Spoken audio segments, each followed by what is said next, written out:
Hello, I'm Mark Rees, and welcome to this special Halloween episode of my curious Ghosts and Folklore podcast, where in each episode I investigate a different, weird, and wonderful subject. And on this episode, we are going in search of the secret origins of the Welsh jack-o'-lantern. And the Welsh jack-o'-lantern is a particularly nasty variety of jack-o'-lantern. This is not some cute, cuddly, carved pumpkin, but rather, to quote the newspapers, it is a dreaded ghost.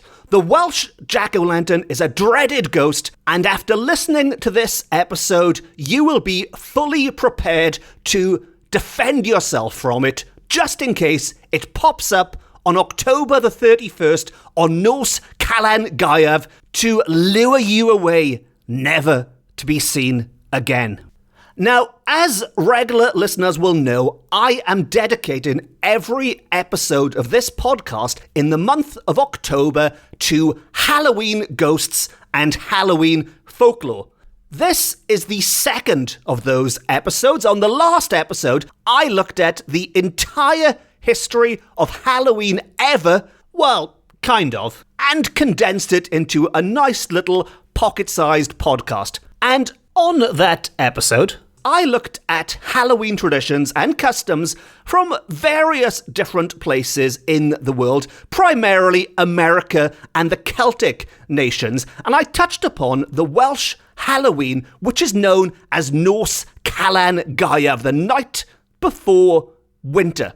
And Wales, much like its Celtic cousins in Ireland, in Scotland, in Cornwall, in Brittany, in the Isle of Man, had its own way of doing familiar things, including their own way of doing jack-o'-lanterns, which they would carve from root vegetables, usually the most readily available to where they were in the world. So, in Ireland, for example, it was the turnip, and when it reached America, it became the pumpkin. And in Wales, it was, or is, I should say, this tradition has not been entirely replaced by pumpkins, but in Wales, we would traditionally carve the swede.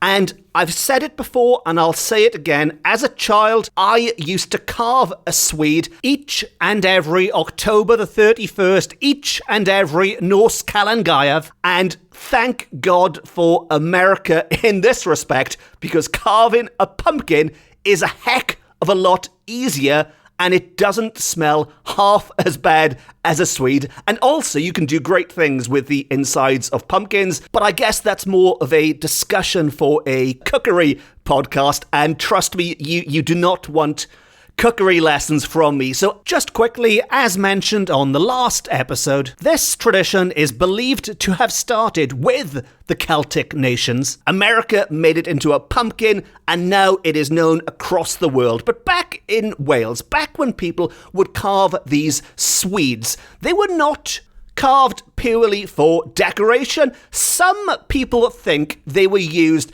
to scare away evil spirits. By carrying this eerie looking face, you could scare away the evil things. But that is just one theory. There are lots of ifs and buts and maybes. And in the story I am about to tell you, which was published by the Welsh press in the late 19th century about a jack-o'-lantern, back in the days when a jack-o'-lantern was not something you carried to ward off evil, but rather the jack-o'-lantern was evil itself. And this evil jack-o'-lantern was out to trick unsuspecting travellers into, well, I won't spoil the story quite yet. All will be revealed very soon. You'll find out what exactly people were being tricked into now. But to begin with, let's have a quick look at the name, because the name in Wales, in Welsh, was not Jack-o'-lantern, which is clearly very Irish sounding there, isn't it? Jack-o'-lantern, but Jack-lantern. Now, Jack is in this case is spelt as you would normally spell Jack, J-A-C-K. Now, there is no K in the Welsh alphabet, so Jack is also spelt J-A-C occasionally, but in this newspaper report, it is spelt in the English way, J-A-C-K. The O is replaced with a Y, and in Welsh, Y means the, and lantern is spelt as lantern is spelt in English. So we end up with a name which is Jack the Lantern. Jack Lantern, Jack the Lantern. A small change, but a change nonetheless. And when I refer to the Welsh jack-o'-lantern in this story, it will be Jack Lantern, as the press called it. And back then, the jack-o'-lantern was seen as a will-o'-the-wisp type character, almost like a corpse candle or canwyll corff, to give it its correct Welsh name. And corpse candles are one of my favourite pieces of Welsh folklore. Corpse candles and the toily and the phantom funerals and everything that goes with it. And I've got a very special episode dedicated just to corpse candles coming on the way very soon. But for the purposes of this episode and for the jack-o'-lantern, I think all we really need to know is that corpse candles were seen as these death omens, omens of death that signified something bad was coming either to the person who saw them or to someone nearby. And the different colours, the different sizes, the different shapes and the speeds and the directions of these corpse candles all had different meanings. So some are quite obvious. The smaller the corpse candle, the younger the person who's going to die, and the number of candles might signify how many people, and so on and so forth. You get the idea. And they appear at night, and they look like the flickering lights of a candle, hence the name. The corpse candles looked like just the little top part of the candle, so not the wax, but just that flickering light on its own, floating, usually in more rural places, although, I mean, this was a century or two ago, but people would see them in the forests and in the dark lanes and the fields at night. And the jack-o'-lantern was said to be either a variety of these things or very closely connected. You would see jack-o'-lantern floating in the forest at night like a corpse candle. But there is one big difference between jack-o'-lantern and these other varieties. While the corpse candles, in theory, could be quite useful. I mean, don't get me wrong, they were terrifying, scary things, but by seeing these corpse candles, it could spur you into action. You could think, oh my God, somebody is going to die quite soon. Let's try and put things right before the fateful day. Jack-o'-lantern, however, was not trying to pass on any information, useful or otherwise. Jack-o'-lantern was out to get you. It was out to get you, and it was going to do it by tricking you, deceiving you into thinking that it was some other creature out there. Not jack-o'-lantern, maybe just the light of a fellow traveller heading in the same direction as you. But when you get too close, when you go and greet them, then, well, again, I'm getting ahead of myself. So let's begin at the beginning, and let me tell you the story of Jack-o'-lantern. Now, this story takes place near Pontypridd, and indeed, I found it in an old local newspaper called the Pontypridd Chronicle. And this story I originally published in my first book of Welsh ghost stories, a book called Ghosts of Wales, Accounts from the Victorian Archives. So this is indeed a Victorian ghost story, it's one of the long-lost ghost stories I managed to find in the old newspapers, in this case,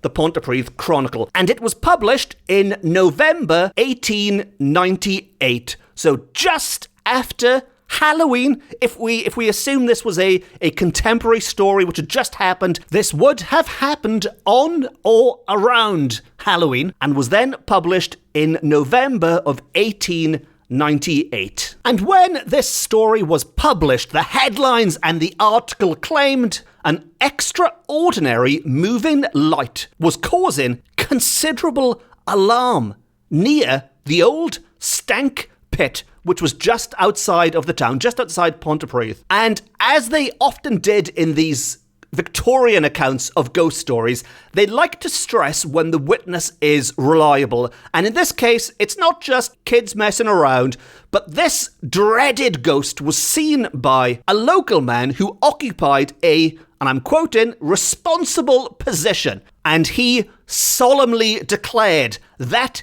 on 2 nights in succession. So not just once, but on 2 separate occasions, on 2 back-to-back nights, he encountered this strange glowing light, which we now know was none other than Jack-o'-lantern. Now, the reporter covering this story does also mention the connections between these sightings and something like Will-o'-the-Wisp. They also mention Bendith y Mamau, one of the Welsh names for the fairy folk, a bit like Tylwyth Teg, another Welsh name for the fairies. And he assures us that while this might sound like a fairy story, it was, and I quote, told in all sincerity, and we are convinced that the spectator of the ghostly sight actually saw what he declares he witnessed in that lonely spot when the shades of night had fallen upon the landscape. So the reporter isn't saying that they believe it necessarily, but they certainly believe that this respectable man who encountered it on 2 separate occasions believes that they are telling the truth. Now, in his account of the first night, he was walking alone at night and carrying a lighted lantern with which to guide the way. Now, just a normal lantern. He wasn't carrying a carved up jack-o'-lantern or anything. And it was as he was walking through the old stank pit towards Church Village that he happened to gaze into the trees and bushes which grow thickly on each side of the road that he fancied he saw a light in the trees. So he was walking along the path, sensibly, but in the trees, in the bushes, in the darkness, there appeared to be a light. Now, while any sensible traveller would also stick to the path, he assumed it must be somebody else heading his way because he could see the light there amongst the trees. And so he paused and waited for his fellow traveller, as he assumed, to catch up with him. But of course that didn't happen. He waited there with his light, and they stood with their light in the trees. Now, the light wasn't perfectly still, and again, I'll quote from the article, but beyond moving up and down, and a little way backward and forward, there was no sign of advancing towards the road on the part of the extraordinary character of the peculiar light. So they weren't motionless. It certainly seemed like somebody or something was holding this light, because it was swinging almost up and down and back and forth, but it was not coming towards him. He shouted to what he assumed was a man in the wood, but the only response in the stillness of the night was the echo of his own voice in the valley below. "Hello there," he cried, and "Hello there," came the answering echo from the surrounding trees. And yes, that was my poor attempt at doing an echo. I don't really know how you do that in a podcast. Just a bit quieter, I guess. "Hello there! Hello there!" I know it's rubbish, but anyway, back to the story. And I like this description. It adds a bit of colour to the scene as well. It goes one step further, and "hello there," or "hello there," came reverberating from the heights of the Garth and the slopes of the Bryn. So this echo was bouncing all around the mountains and hills in that, well, I was going to say wonderful Welsh landscape. I mean, it was probably pitch black, so not too wonderful at the time of his encounter, but nevertheless, his voice was just echoing off the Welsh landscape. "Hello there, hello there, hello there, hello there." Now, at this point, we can take the man's word for what he says, or we can assume maybe he was being a little bit cowardly. But in his words, he says that he felt inclined to go to the rescue of the possible wayfarer who had lost his way in the wood, but he had an appointment to keep, or he would have explored the mystery. So once again, he shouted, "Hello there," before carrying on with his journey. But the silent light only flickered and played and answered not. Now, that man claims he had an appointment that was so urgent he could not walk into the woods to see if this fellow traveller needed help or not, and we'll just have to take his word for it. But what we do know is that as he walked off, that silent, flickering light remained there. And when he turned back just to check, sure enough, that light remained in the woods. But there's a very important point coming up here. And had that man not had an appointment he could not miss, we would not have known this, because he, quite possibly, would have fallen to his death. Because as he looked back at that light, he noticed the dancing light casting a lurid glare upon the overhanging boughs and seemingly hovering on the brink of the old pit. So if this light was indeed hanging over the edge of the old mine, by following this light in the darkness in the woods, he would presumably have plummeted to his doom. Now, this sent a shiver down his spine, and as a result, he assumed it must be some kind of corpse candle trying to fool him. At this point, he sped up, he hastened to Church Village, and he stopped at the post office to tell the postmaster, Mr. Bryant, all about the, and I quote, queer vision en route. And it just so happened that this kind of story wasn't that unusual to Mr. Bryant. Maybe being that close to the forest and to the old pit, he was familiar with strange goings-on there. But after telling Mr. Bryant the story, Mr. Bryant replied with some of his own, and they were blood-curdling anecdotes of previous ghostly visitations at the Stank. And he suggested the light might possibly be that of the wandering spirit of someone who had fallen or maybe even jumped into the old pit.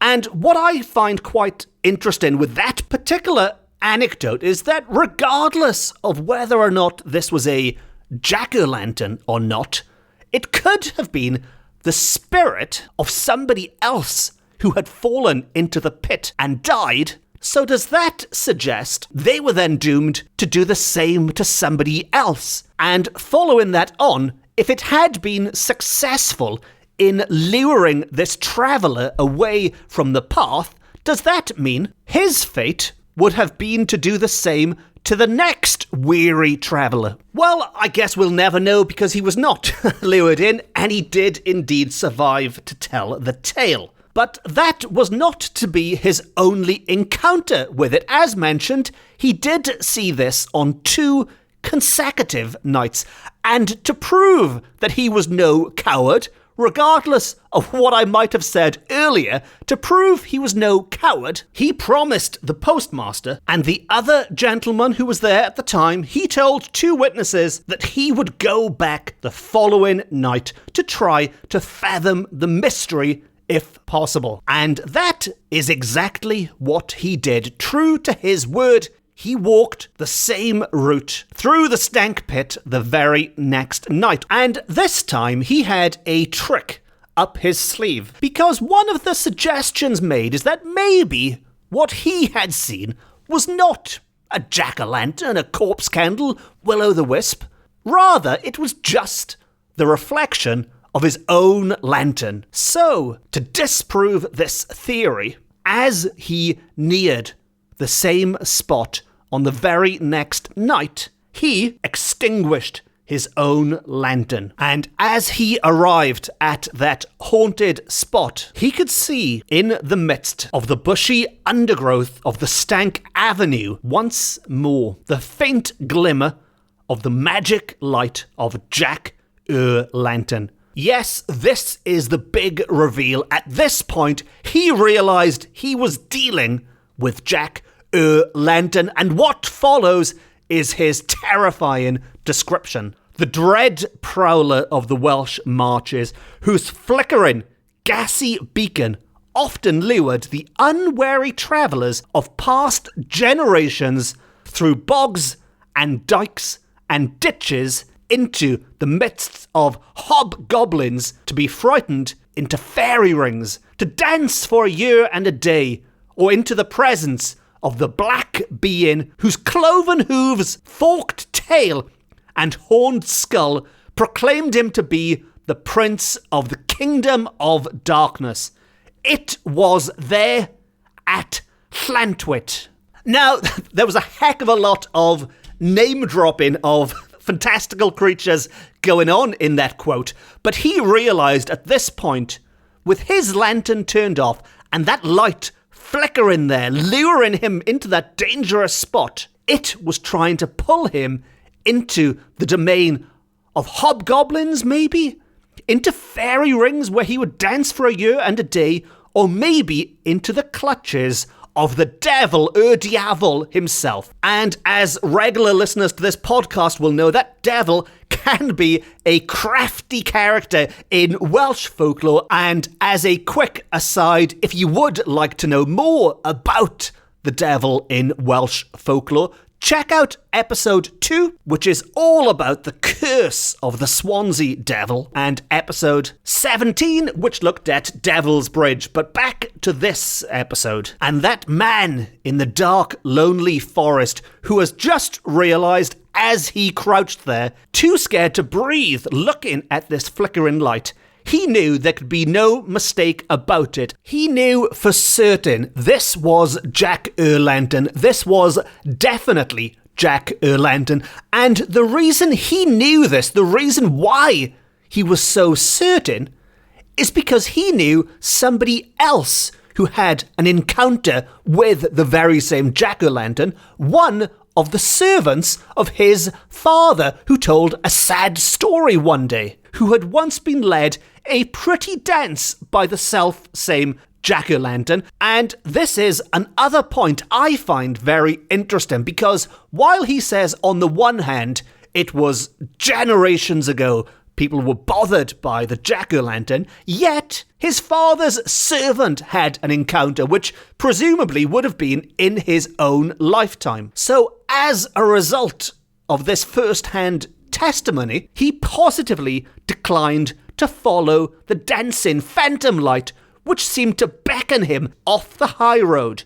Instead, he quite sensibly went onwards again, back towards the village as he had done on the previous night. And when he reached the end of his journey, he told, with bated breath, the extraordinary tale of the stank ghost, this dreaded jack-o'-lantern, and as a result, the locals were all recalling similar childhood tales that they had heard in the past. Because surely that's all it was, old stories. It was just something made up to scare children. It couldn't be out in the forests in modern-day Wales, could it? Well, apparently it was in 1898. And that is the story of one particular encounter with the jack-o'-lantern on or around Halloween, Nos Calan Gaeaf, in the late Victorian period, all of which is a far cry from the grinning pumpkins and Michael Myers and everything else that goes with the jack-o'-lantern or jack-o'-lantern nowadays. And if you've had any encounters with something similar, not necessarily in Wales, anywhere in the world, if you've seen these flickering lights, flickering jack-o'-lanterns, corpse candles, will-o'-the-wisps, whatever they might be, or maybe you haven't seen them yourself, but you've heard stories. Your father's servant has told you all about the time they were led away. In which case, as always, please let me know on social media. That's the best way to track me down, or by email, by the website, whatever you prefer. But I'm quite easy to find on all of the main social media platforms, on Twitter, on Instagram, on Facebook. Just do a search for Mark Rees and put the word ghosts in or Wales. You'll see my lovely mugshot, and then you can let me know exactly what you think about jack-o'-lantern or anything else that might be in your mind, or if you just want to say hello, thank you for the story, whatever it is you want to get off your chest, pop along to social media or email and let me know. And as mentioned at the start, this is the second of 5 Halloween specials on this podcast, and as I am sure is obvious already, I love Halloween. It's my favourite time of year. It's also my busiest time of year. As somebody who specialises, shall we say, in these more unusual subjects, well, maybe not this year, 2020 is a bit weird, but every other year, in a normal year, it's when I've got lots of events and interviews and media stuff and all that lined up. I have no idea how things are going to pan out this year, but what I do know is that I still love Halloween, and that is why I am cramming this podcast with Halloween episodes, one every week, every Thursday, up until Halloween itself. Last week was the history of Halloween, if you want to go back and check that out. Next week is going to be the history of Nos Calan Gaeaf. That is the big one. If you only catch one episode of this podcast all year, make sure it is next week's, the history of Nos Calan Gaeaf, Halloween in Wales. And the best way to make sure you don't miss it, or any episode, and notice how I am very seamlessly and sneakily going to shoehorn in a reference to subscribe in here. But as always, if you have enjoyed this episode and you don't want to miss the next one or any episode, please consider hitting the subscribe button. It means a lot to me knowing that people are listening and enjoying and that you want more of these episodes. And more importantly, from your point of view, it means you will never miss an episode ever. Because after next week's Nos Calan Gaeaf episode, there are still 2 more Halloween episodes on the way. The 4th one I am keeping top secret for now. Sorry to those people who might be hoping to steal my ideas or something, but I'm keeping that one under wraps for now. And the 5th week, on October the 29th, 2 days before Halloween, is going to be the most ambitious, possibly the most ridiculous episode I've ever attempted. But it's going to be my online book launch for my new book, Paranormal Wales. As I've mentioned before, and I won't go on about it now, but my book launch has been cancelled because of the pandemic. It's been cancelled twice because of the pandemic. So I am instead doing an online book launch, which is great because all of my friends from all over the world can join in and listen. All my friends from America, Canada, India, Italy, wherever you are listening from. And I'll have special guests and I'll be picking my favourite, in inverted commas, most haunted places in Wales that you can visit this spooky season. And on that note, it just leaves me to say, as always, thank you very much for listening. Diolch yn fawr iawn am gwrando. I hope you're enjoying these Halloween episodes. If not, fear not. November will be here before you know it, and then we'll be into the Christmas episodes. Yes, the Mary Lloyd will soon be on her way, but that's a story for another day. So, on that note, until next time, I've been Mark Rees. This has been my Ghosts and Folklore podcast. It's the best, it's the beautiful, it's the only Ghosts and Folklore podcast beaming to you from Wales to the world. And remember, the next time you find yourself walking through a dark forest late at night with nothing but the flickering candle in a lantern to light the way, and you see something glowing, something moving amongst the trees, seemingly beckoning you away from the safe path ahead. Maybe that dreaded ghost, Jack Lantern, is still out there. No star.